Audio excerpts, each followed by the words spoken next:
Selamat pagi pemirsa, apa kabar Anda di pagi hari ini? Senang sekali saya Heri Orun kembali menjumpai Anda dalam Berita Papua. Sejumlah informasi pilihan dan teraktual telah dirangkum tim redaksi kami. Berikut 3 berita utama kami sajikan untuk Anda.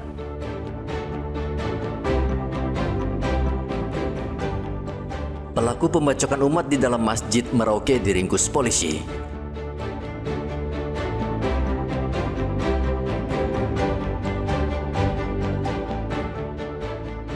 Waspada jasa aborsi di Kota Sorong, Dinkes periksa seluruh izin bidan.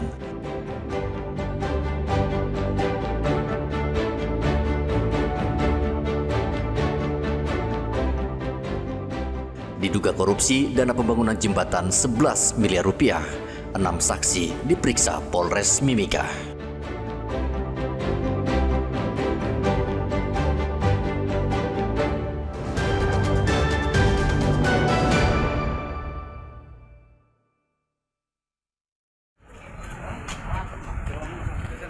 Setelah sepekan buron, Polres Merauke akhirnya meringkus pelaku pembacokan terhadap seorang jemaah Masjid Al-Ikhlas Transito Merauke.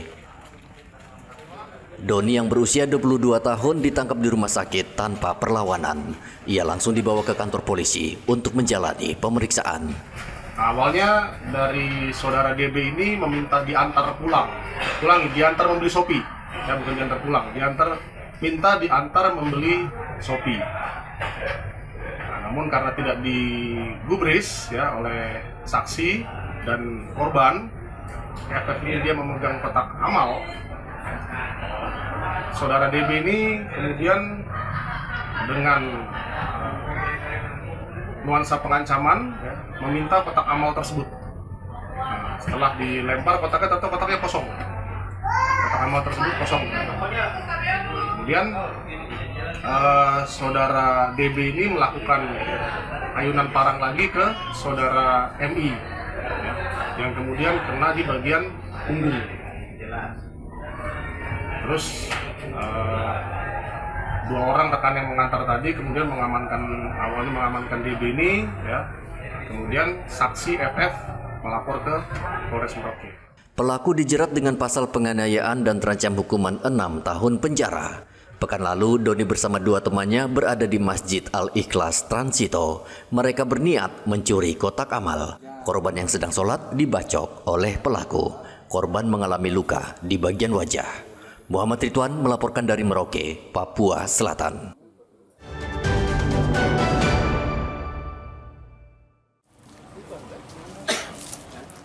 Seorang pekerja bangunan di Timika, Papua Tengah meninggal dunia secara mendadak saat sedang beristirahat. Kejadian ini menghebohkan warga sekitar kompleks perumahan Bumi Darsua, Mimika. Abdul Qadir sehari-hari bekerja sebagai tukang bangunan. Saat itu Abdul berada di dalam kamar. Setelah dipanggil beberapa kali dan tidak ada respon, rekan Abdul kemudian memanggil keluarga dan saat dicek, korban sudah dalam kondisi tergeletak di lantai dan tak bernyawa. Polisi yang tiba di lokasi langsung melakukan olah tempat kejadian perkara dan membawa jenazah korban ke RSUD Mimika untuk dilakukan visum. Saya langsung masuk ke rumah. Dul itu tidur di situ. Dur, ini anak kerja kok tidur, saya bilang.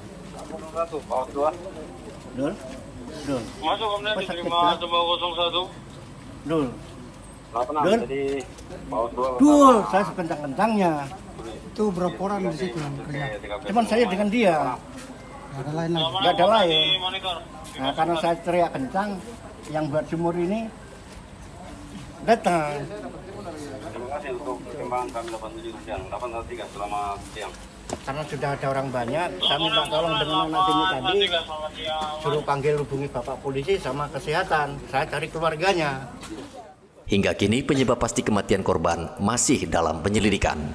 Dugaan sementara korban meninggal akibat serangan jantung. Dari Mimika, Papua Tengah, Igobat Momolin melaporkan.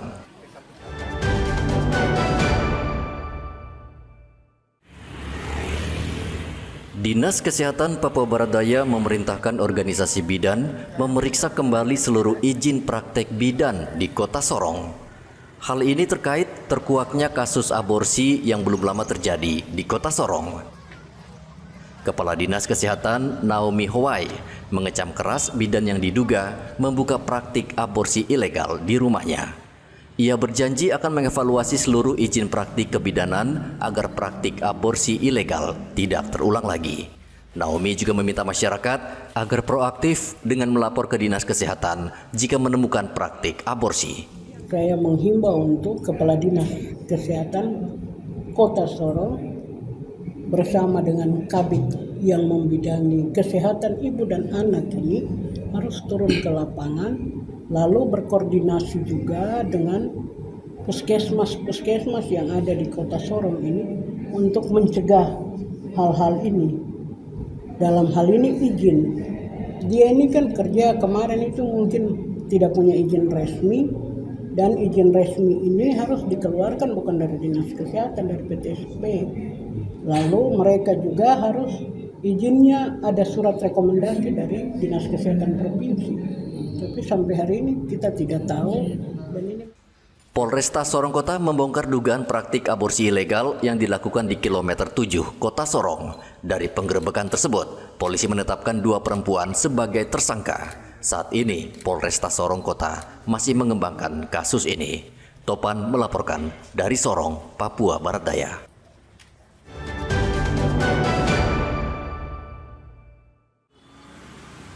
Polres Mimika saat ini tengah memeriksa kasus dugaan korupsi pembangunan jembatan gantung di distrik Tembagapura.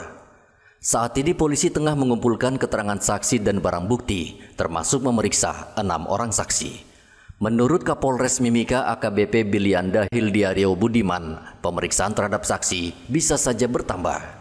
Dan ia meminta masyarakat bersabar dan mempercayakan kasus ini kepada polisi. Dugaan tindak pidana korupsi. Ya. Jadi kita masih pendalaman dan pendalaman ini yaitu penyelidikan, yaitu pengumpulan alat bukti, kemudian pemeriksaan saksi. Tapi dengan saat ini sudah ada 6 saksi yang kami periksa.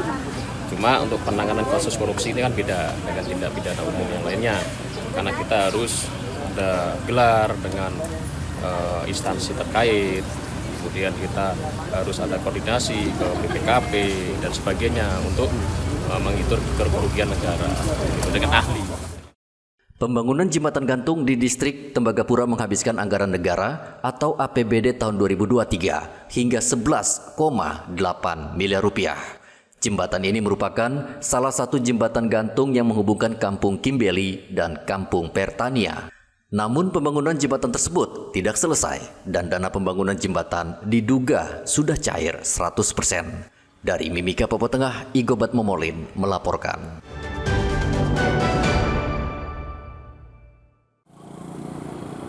Penyakit parotitis di Merauke yang biasanya orang menyebutnya dengan penyakit bengkak babi kini mulai menjangkiti beberapa warga. Penyakit ini disebabkan virus yang menyerang kelenjar liur di dalam mulut. Parotitis ini bisa menyebabkan pembengkakan pada wajah disertai rasa nyeri. Menurut Kepala Dinas Kesehatan Merauke, Dr. Neville Muskita, faktor lingkungan yang tidak sehat menjadi pemicu berkembangnya penyakit ini. Dengan mungkin istilah masyarakat bengkak babi ya, atau istilah ininya kadang-kadang apa? Gondongan ya. Kalau di istilah medis mungkin mumps ya. Itu ada satu jenis vaksin yang MMR itu campak ya, measles, mumps dengan rubella. Virus juga ya. Virus itu dia sebenarnya menyerang kelenjar ludah ya, kelenjar ludah, kemudian meradang, itu yang bikin membengkak di situ ya. Kemudian apakah status imunisasi terkait dengan MMR-nya sudah ya, itu tolong perlu dicek ya. Kalau memang belum divaksin itu bisa divaksin. Penyakit bengkak babi ini menyerang segala kelompok usia, terutama anak-anak. Hingga kini belum ada obat yang bisa menyembuhkan penyakit ini. Dokter biasanya memberikan obat untuk meringankan rasa sakit. Meski demikian, parotitis ini bisa dicegah dengan vaksinasi dan imunisasi sejak dini. Dinas Kesehatan Merauke mengimbau warga untuk datang ke fasilitas kesehatan dan segera mendapatkan imunisasi dan vaksinasi MMR. Muhammad Ridwan melaporkan dari Merauke, Papua Selatan.